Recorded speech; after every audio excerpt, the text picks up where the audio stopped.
Now, I'm going to be completely honest here, and some of you are not going to like this. Hello, yes, it's me again. It's been a few years since I graced you with one of my videos, but you just couldn't help yourselves, could you? As you may or may not know, a few years back I made various videos on the streaming world, as well as exposing some more unsavory characters.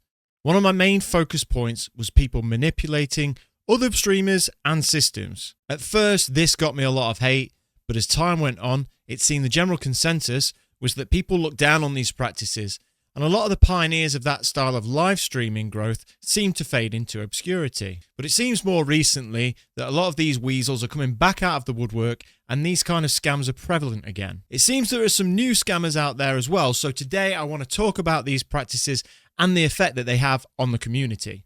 Now, the first thing that I want to address is a pet peeve of mine. That's people's lack of understanding about live streaming platforms and their finances. I have covered this before in more detail, but I'm going to briefly tell you once again. None of these live streaming platforms make money. The server costs are so high that it makes it very difficult for any company to profit from it. I'll come back later to this, but let's take a look at some of the ongoing problems within the streaming ecosystem. First off, viewbotting. It's no secret that people have viewbotted for years now, using various systems to manipulate their view count on their live stream. This, in turn, can boost the streamer's standings in the algorithm, attract other streamers who are looking to support or raids, and even give them the required stats to achieve certain accolades like Twitch partner or Kick partner. There are many factors in a stream that could suggest that somebody is viewbotting, but it's very, very difficult to tell if they actually are and prove it.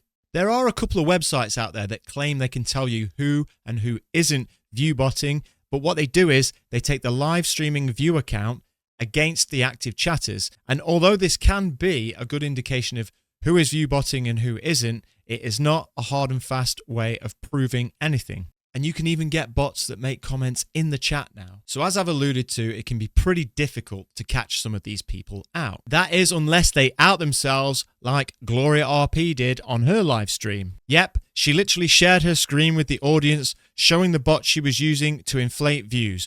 Don't worry though, she has an explanation. Never, ever botted any stream of mine. For those 2 years that I've been streaming, always been pretty legit. We've built an amazing community of real people. This has been my full-time job, and it's always been amazing. I also thought botting was a really complex thing. Very dodgy, expensive, difficult to do. It really never crossed my mind. However, about a week ago or so, I realized that my numbers looking a bit inflated. Not a lot of new chatters, not a lot of followers. Instead of 60 average viewers, I was getting like 100, 110. Quick research showed me that actually botting wasn't that difficult. What? It was quite available, and that tempted me. But I managed to get caught the first time and only time I do it. Okay, let me explain how it all happened, because it is quite funny actually. I got caught up in this really nice conversation about frogs, and we started watching some YouTube videos because I want to build a frog terrarium. While I was browsing through some of those tabs, I then eventually landed on the page of the bot. But I forgot I was screen sharing. I forgot. Brain. Maybe because the frogs were really making me excited. I don't know. When I landed on that page, I was like, oh yeah, I was gonna bot. And then I realized, oh fuck, I was doing this live. Shit. But then the next day I went viral on X. Now I am an internet meme. Known as cheater, a botter, a bop, whatever. All these mean comments coming on, and I'm like, yeah, let's talk about it. Maybe this happened to me so that it wouldn't happen to you if you were thinking about botting your stream. If you can take anything from this conversation, it's not worth it. That's right, she claims that other people had been botting her, leading her to research into what happened and decided to try it out. And the one time she happened to try it out, she got caught. Oh, by the way, anyone questioning her excuses will just be attacked for doing so. By the way, Twitch did ban her for this. How long that lasts, I don't know. We have seen time and time again that the Twitch bans are often inconsistent and varying in lengths of time. There are some people who will still say, well, there are plenty of other people out there doing it. Right, but does that mean that she should be doing it just because other people are? And there are other people out there who are saying, we simply shouldn't care. It doesn't matter. But it does matter. And I'm going to tell you why it matters so much and why this is a problem that affects everybody. The biggest issue here is that recently advertisers have become aware of the views on Twitch are perhaps not completely accurate. And of course, it's obvious that advertisers are not going to be prepared to pay for these bots, and the amount paid by these companies will go down. The companies even know roughly how many clicks their ad should receive, even accidental ones, which is clearly not going to happen when you've got viewbots watching the channel. So whatever the agreement with advertisers is, Twitch will end up with less advertising revenue. Now, I'm going to be completely honest here, and some of you are not going to like this. If you are consistently creating content and you're not making any progress, then I'm afraid your content is either poor or there is no market for it. I know that some of you like to get upset about who gets brand deals and who's getting partnered without hitting the correct stats. But at the end of the day, that's not the reason that you're not getting partnered. That's not the reason you're not getting the brand deals. And that is not the reason that their content is taking off and yours isn't. It's like the old argument about the female streamers taking the views away from other streamers on Twitch. If somebody's preference is to watch a female streamer, then they're probably not going to want to watch me. Some people will watch all kind of streamers. Some people won't. But at the end of the day, people will watch what they want to watch. And I'm sorry, but these private companies can pick whoever they want. Unfortunately, there are some exceptions and strategies that many people have used over the years to gain more viewers, which helps me segue into my next topic, which is support for support streaming. Yes, the low bar of streaming standards set out by the likes of Crow Gaming, Biggie Sweats, and many more. I covered these types of teams and strategies a long time ago. But more recently, I've become aware of a new name, Lethal. This guy's strategy has been used before, but probably not quite to this extreme. This guy messages everyone on X, literally everyone, with the same message again and again. He has sent the message you can see now to literally thousands of people again and again, not even bothering to change up the intro or find a topic personal to them.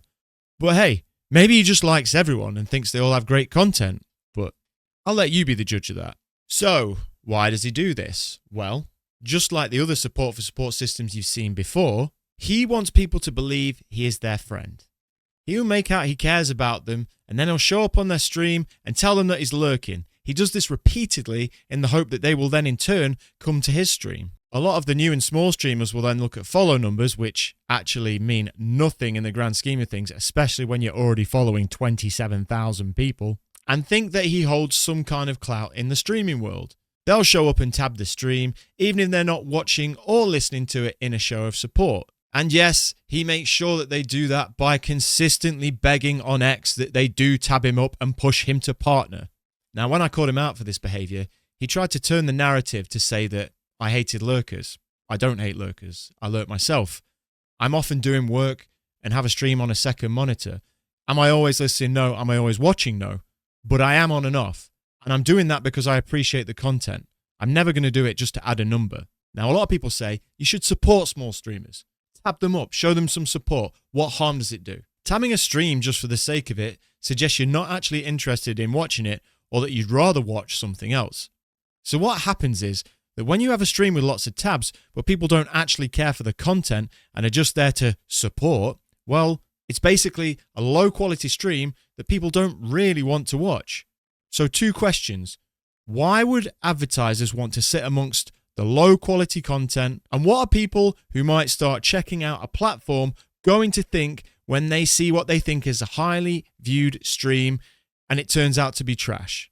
Well, corporations aren't going to pay for the advertising, and the viewer's first impression will be that live streaming is full of low quality content conducted by people who are lacking in personality. You see, if their stream gets bumped up the algorithm and it's not very good, people are going to come along and go, this is trash. I'm not watching Twitch anymore. And why do people want to advertise to tabs that people aren't watching? So when people tell me that it doesn't hurt anyone, it isn't true. It hurts everyone in the space, apart from a few people that we know are bad actors. A lot of the people targeted in this are new or struggling streamers who really want viewers, and they will claim that they just want to spread the love and be positive. But let's be honest, number one for most people will be their own stream, and I've yet to hear a good argument against that. Now, what can be done about this and the state of live streaming in general? Earlier on, I mentioned that these live streaming platforms run at a loss. I've had people try and argue with me before who don't understand the business models, and their argument is that they make money elsewhere for the likes of Amazon and Stake with regards to Twitch and Kick, respectively. I've debunked this with Twitch a long time ago, so let's talk about Kick. The fact is, Kick exists as a platform to promote its gambling site, Stake. Now, I'm not saying anything is wrong with this, and your thoughts on that are up to you, but you'd be foolish to think that it exists for anything else but promoting gambling. Now, that does of course mean the owners want the site to be a success in order to convert people to Stake.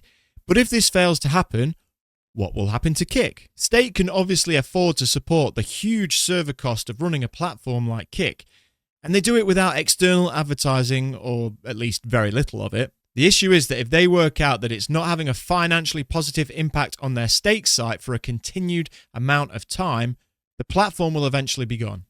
Just like Microsoft did with Mixer. And it's the same story with Twitch. A lot of people are in denial about this, and I'm not sure why.